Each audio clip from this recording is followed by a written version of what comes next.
Hello guys, ഞങ്ങളുടെ ഈ കൊല്ലത്തെ നോമ്പിൻ്റെ ഒരുക്കങ്ങളാണ് ഈ കാണുന്നത്.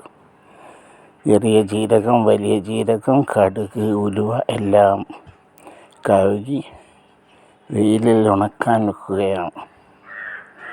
ഉണങ്ങിയതിന് ശേഷം പാത്രത്തിലാക്കി സൂക്ഷിച്ചു വെക്കുക.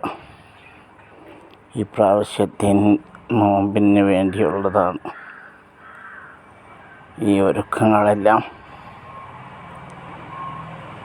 ഒരുവിധം ഒരുക്കങ്ങളെല്ലാം തീർന്നു.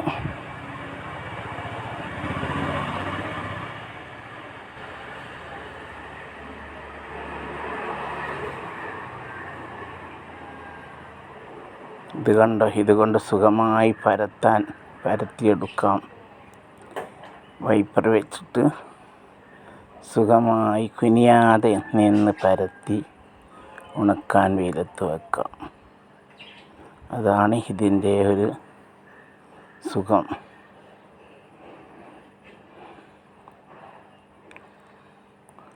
കുനിഞ്ഞ് കിടന്ന് നമ്മുടെ ഊരവേദന വരുത്തണ്ട, നിന്നിട്ട് തന്നെ ഇത് ചിക്കിയെടുക്കാം.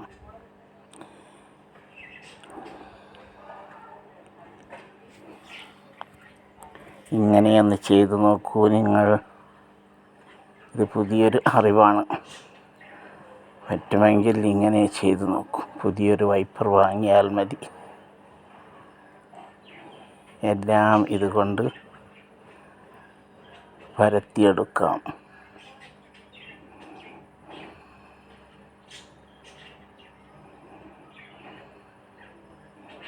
ചിലരൊക്കെ പറയുന്നു നല്ല സുഖമുണ്ട് ഇതുകൊണ്ട് പരത്തിയെടുക്കാൻ. പരത്തിയിട്ടെങ്കിൽ ഉണങ്ങുമല്ലോ, അതുകൊണ്ടാണ് ഇങ്ങനെ ചെയ്യുന്നത്. ഉണങ്ങിക്കിട്ടണമെങ്കിൽ പരത്തണമല്ലോ. നല്ല സുഖമാണ് ഇതിനെക്കൊണ്ട് പരത്താൻ. വെയിലിൽ ഉണക്കാൻ വെച്ചതാണ് ഇതെല്ലാം. ഇനി ഉണങ്ങട്ടെ, നമുക്ക് പാത്രത്തിലാക്കാം.